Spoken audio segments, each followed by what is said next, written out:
He was just a brilliant mind. He doesn't talk the way most men talk. And everything he says is for a reason. Every question is calculated and strategic. When he said, oh, you lived in England for a while. Do you want to meet a prince? There was a man that walked up at that moment, so he introduced me to him. But you can also see with the other girls that something's not quite right. We were just going to go to bed, and we were chatting, and that's when there was a knock at the door. That was only a few months before what happened on the island. And you were 21 at this point? I was probably 19, 20 when I shot Any Given Sunday. And then a few months later, I moved to New York City. And then I started working with an agency there. And they were a pretty big agency. And so I was doing lots of really great shoots. I was basically a catalog model. But working 5,000, 7,000 a day. That was the money back then. Yeah, it was good. Saks, Eddie Bauer, these types of clients, shooting all over for it, going to Hawaii, going to the Caribbean. So I was a working model, and it was going really well. I was doing TV commercials, all the ones that I saw as a young teenager and I wanted to do. And I was doing those commercials. So I was just living, my dream. I was enjoying living in New York City. Yeah, so it wasn't until a full year later. It wasn't a full year later when I got the big job to shoot a cover of a magazine, a British magazine in the British West Indies. So it was my girlfriend and I. We were both with the same modeling agency, this beautiful, tall Polish model, and the crew. So we all flew down to Tortola, right? And did the shoot there for a few days. And a lot of people don't know this either, but the photographer of that shoot was like this good-looking blonde guy. He wasn't old. He was, I don't know, maybe in his 30s. And he liked me, and he kept kind of hitting on me and, doing all this little stuff. And I'm sure that's why he booked me, because that kind of happens. They're going on a trip, photographer. Let's book the models I kind of like. I'm not saying anything bad about him, but he kind of made me a little uncomfortable a couple times. And so the other model was like, we have a free day. Like, I have a friend who's this really great guy. He owns an island nearby, and he's done some really great things for me. He helped me get my visa to live here in the U.S., and she talked him up and was like, we can just go hang out at his island. And so I was like, yeah, well, kind of want to get away from this guy. You're not leaving me alone with this guy, because I knew, I was kind of feeling what was happening. So I just kind of wanted to get away from him. So I was like, oh, it'll be safer if I go with you. And just whatever she was saying just sounded good. I'm this young girl, like an island. This sounds kind of fun. You trust him. Might as well go. So the person sent a boat, and we got on the boat, and we went over to the island. And so the island was beautiful. It was a gorgeous island, and there were some other beautiful young girls there. And we just hung out by the pool, and I had observed there was like an older man there, like a sophisticated older man. He had this kind of way about him, and he had dark hair, and he was frolicking a little bit with one of the other young blonde girls in the pool. And I kind of just observed, older guy again, younger girls. But whatever, I'd seen that a lot in the modeling industry. So we just hung out, and we had a really good time, and then we got ready for dinner. Sorry to stop you. How old were the girls? I'm not sure how old the girls were. I remember I was young at the time, so to me, the girls were probably the same age as me. And thinking back on it, I'm sure they were probably told not to say they were underage. I was assuming they were probably 18 or 19. And I can't remember if they discussed if they were older or not. We just didn't have those conversations, And so, and if we did, they probably said they were 18 or 19. So we got along. It wasn't like, oh, they're much younger. We just got along, and we had a really good time. And so we got ready for dinner, and there was like this outdoor shower, and I don't know, the place was really cool. And so I felt really comfortable at that stage, and we all got together and we went to this really long table with tons of really amazing like seafood and food and fruit and started eating and hanging out. And that's when I met Jeffrey Epstein.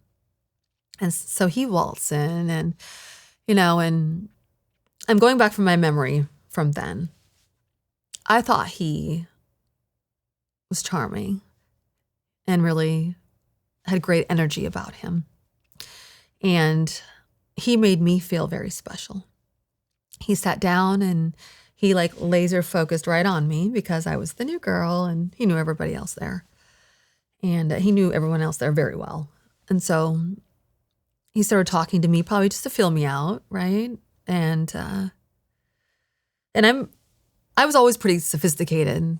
I had this kind of elegance about me even when I was younger, just because I grew up in Europe for a lot of my life and came from this Air Force background where we hosted a lot of events or dinner parties and things like that.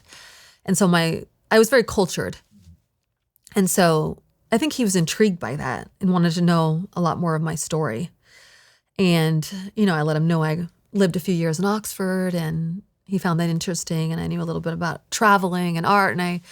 And I got to talk about, all these wonderful things of my childhood and travels where, most guys, when you meet them, they don't ask you these kind of questions, right? It's more like on the surface types of things. And most guys don't really give a shit to really get to know you.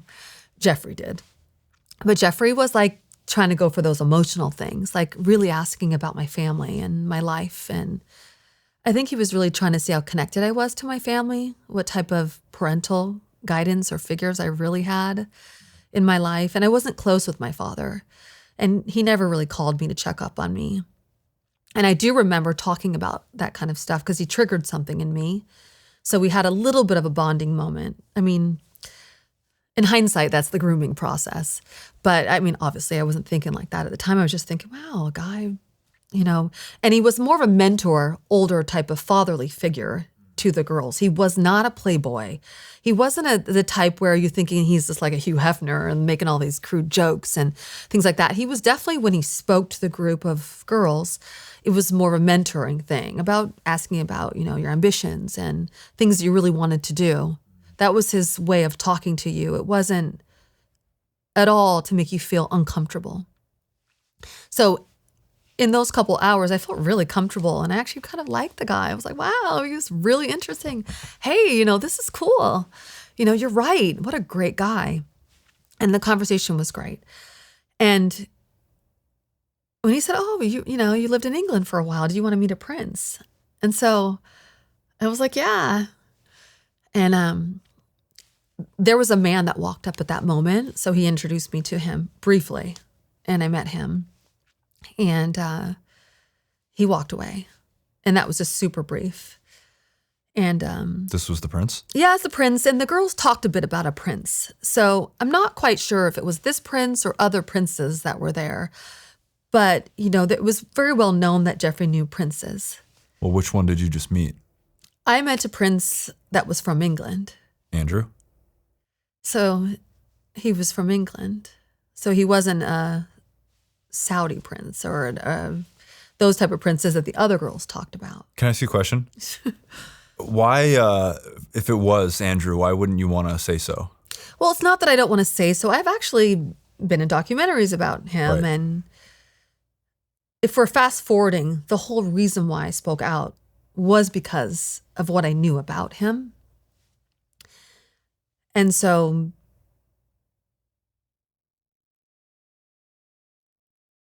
I just feel like it's a different time right now. And I feel a little uncomfortable saying names right now. I just do. It's already out there. If people want to do their little research and see, that's what people do these days. You could see who I'm talking about.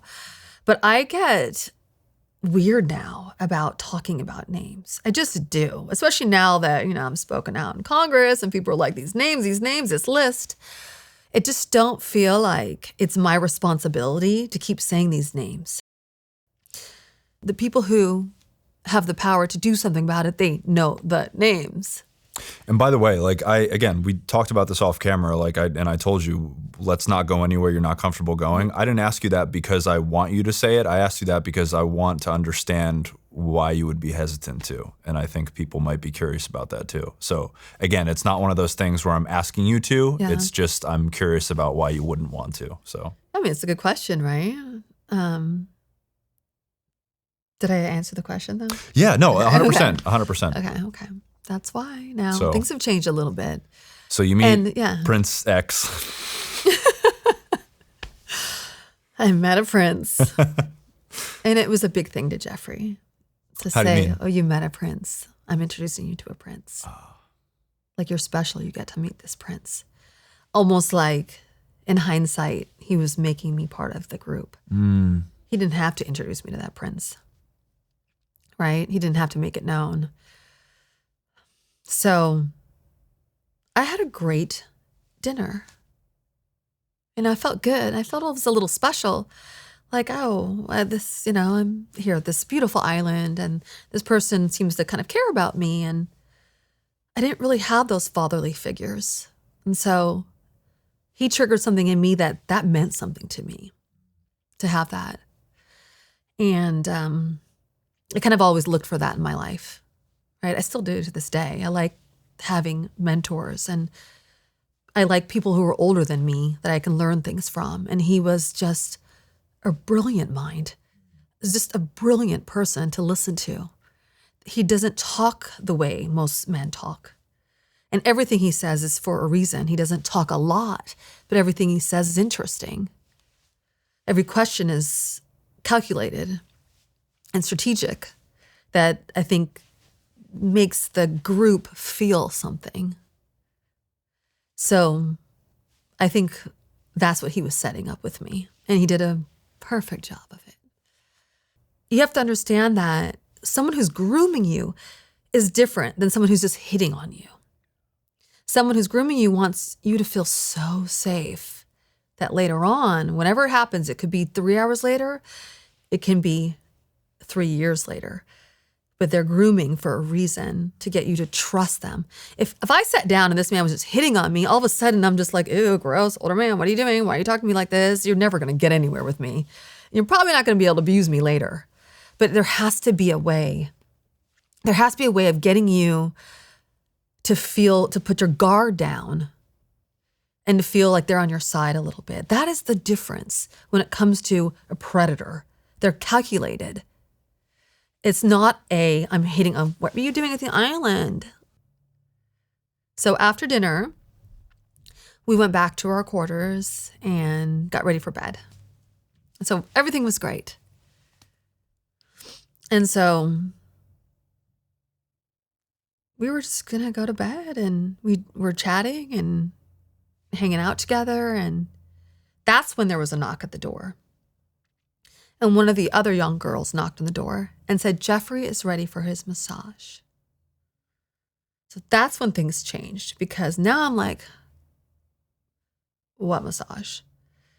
And so this is the first time she says to me, oh, well, like almost like, oops, like I didn't think it was going to happen, because maybe she didn't think it was going to happen with me, but she's like, Jeffrey likes massages and we have to do a massage. I'm like, well, I don't know how to do a massage. What are you talking about? Oh, it's a real massage. We're going to give him a real massage. So we had this kind of banter back and forth. Like, what are you talking about? Well, I don't want to do it. You go do it. And I'm going to stay here. And I think she thought about it for a minute because she was like going to go do it by herself. And then she had a talk with the other girl and she was like, she has to go. And I remember being like, why do I have to go? Like I was so confused in that moment, but you can also see with the other girls that something's not quite right. And they don't really want me to go because they probably know what's going to happen to me. But they can't protect me. And they're there too, and they have to do what he wants them to do. So she said, we have to go. And she was like, just do what I do. So I'm like, okay, well, I'll just go give a creepy man a massage. Well, he wasn't a creepy man at that stage. I was just like, I'm just going to give this old guy a massage. Fine. So I didn't really think anything of it at that point, except for, okay, well, this wasn't what I was expecting. So I just went with her, went across the island to his bedroom area, walked in the door, and then this guy that I saw at dinner earlier now is naked on a massage table, head down. And I just looked at her like, okay, all right. And so she brought me over. We started doing an actual massage, So people hearing this at home, no, Jeffrey actually likes massages. And he actually taught me how to do a real massage. So everything was kind of okay. I mean, the banter with him changed. It was very different. Now it's a little playful, a little like, oh, do you have a boyfriend? Like, like questions like that. And so it was like a thing between the other girl, myself, and him. 2 young girls in the room with this guy who's in his 40s. So it was already a weird situation. Just this situation is weird. So we give a real massage, and he teaches me how to like close my eyes and do the massage and feel the muscles and all this stuff. I remember that because they were real massage techniques. And then she was doing the massage and stuff. And then maybe after like 15 or 20 minutes, it was a while, then that's when everything changed. And so at that point, he wanted to shift the energy in the room. It went more sexual. And he started to bring out like stuff, tools or things. And then he started to do those things, with her. And then, she's looking like you're looking at me, and she's looking at me almost just like, it's just like not a fear, but like just go through the motions kind of thing. And I was just kind of locked in on her, couldn't really look at him. And it just was an odd thing. But you can tell that he loved that. He loved that control of the 2 girls and even the fear we had, or like the knowing that we didn't want to do this because we weren't like, hey, let's do this. Let's get into this. And we weren't like, a man knows when 2 girls are really into something. It's not. And also Jeffrey likes you very present. There was no drugs. There was no alcohol. He'll never had alcohol there. So this is a fully present situation. I don't know what's worse, but this was very present. And, he just went on to abuse both of us in that situation.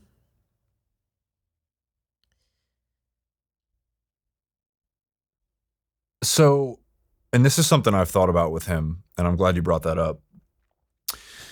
If you or I were in a normal, intimate situation with someone else, and someone else started showing signs of being uncomfortable with what was happening or scared or anything like that, you or me would stop and say like, hey, is everything okay? Yeah.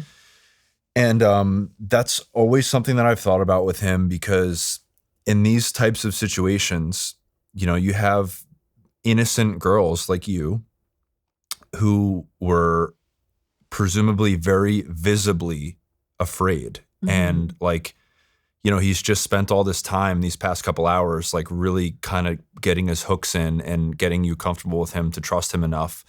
And now you're just kind of thrown into this situation and you don't know what's happening and you're scared. And you were presumably visibly showing that. It's one thing for someone to just move forward in that situation and continue to do what they want to do to themselves or whatever. It's another thing to actually have that be what's getting you off. So is that your assessment that that's what he actually like got off on, is just the fear and discomfort of abusing children? Yeah, that's another thing with serial predators, is that it doesn't have to be just sex, right? I think a lot of people are like, well, he's not having sex, so he's not like penetrating you. But a lot of times that's not what they want. They just want that control of the situation to do something, or to make you do something that he knows that you're in fear of or don't want to do. And like you said, in a normal situation, I'm like people like threesomes and things like that. Usually it's 3 active participants enjoying it. And you're also well aware normally that if someone's like not into it, you're like, okay, this is not going to feel good to me because you're not into it, right? But that's not the case when it comes to these types of predators. I don't give a shit that if you're into it or not. You're going to do it because, I just spent a couple of hours, making you comfortable with me. Now you're confused. He knows you're going to do it. He knows you're not going to run away, so he knows you're going to be uncomfortable, And he can see that she was also uncomfortable too, because I don't think she was expecting that to happen. But he didn't care in that moment. He just wanted to get off. He had his stupid little silly grin on and just was like whacking off and just like all super excited. I don't know how that excites you, but he was super excited. And he did finish, so apparently this is his MO.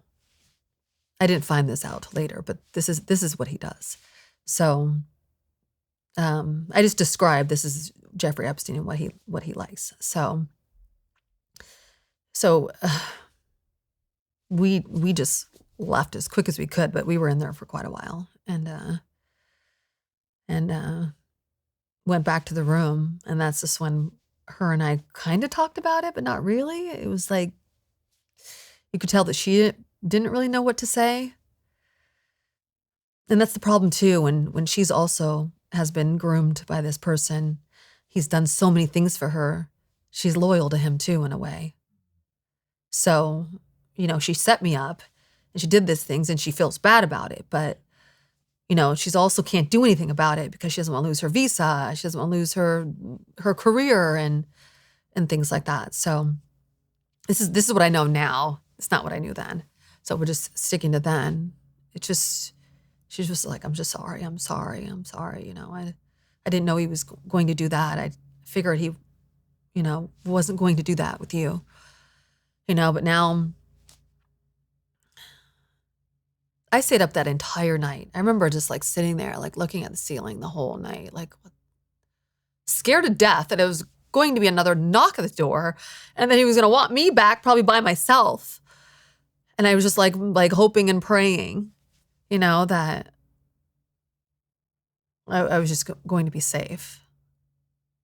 And I was just thinking, is this what the other girls are doing? Like, no wonder they all have this like weird look in their eyes, like kind of didn't, they liked being there, they liked him, but they didn't really, or super comfortable with it. It was something I can pick up on those things.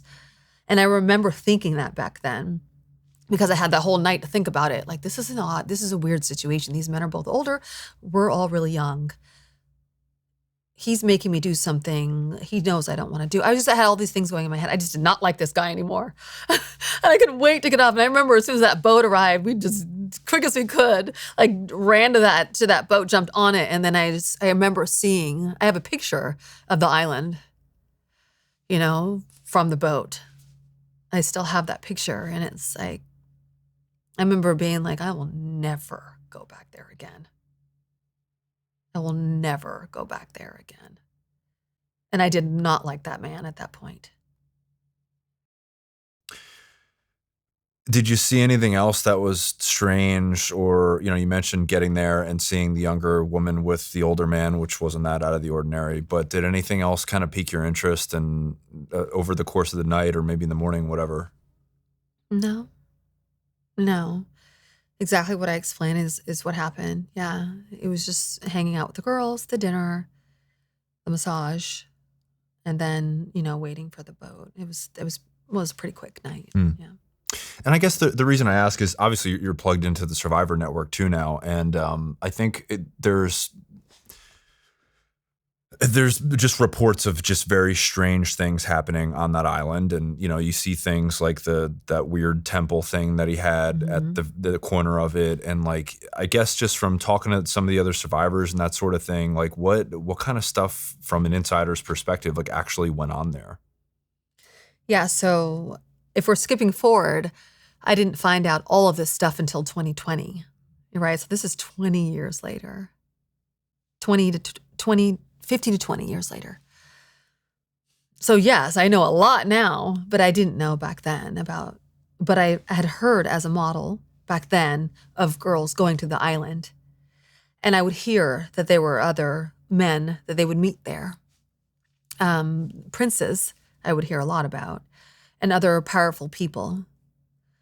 Now, mind you,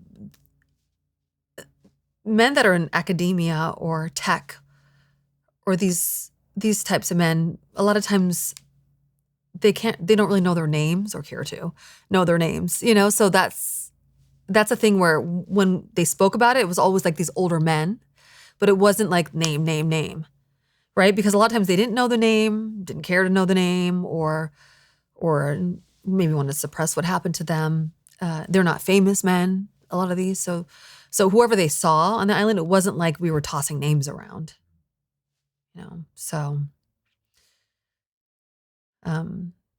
that's one thing they have where, they can breathe a little bit because it's not, a lot of times, you don't remember all these names or these faces clearly. Yeah, unfortunately. I mean, but I do know a lot of these men kind of looked alike. There were a lot of older men and, Old white men. Old white men and not that good looking. Just call a spade yeah, here. I know, a couple hairs on their head. It wasn't like they were like, Donald Trump, like walking around where it's like, oh, I know who that is. I know who that is. This area is like charming, narcissistic. Like you remember those guys.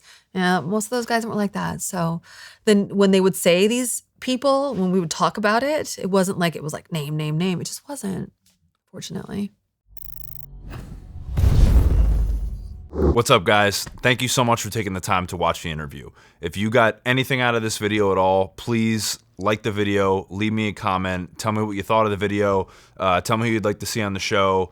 I really appreciate the support. It goes a long way on these platforms, as you guys know. Most importantly, I have some excellent interviews coming up in the future that I'm really, really excited about. So please subscribe to the channel so you don't miss any of them. But that's it. Thank you for your support. I really appreciate it and hope to see you again soon.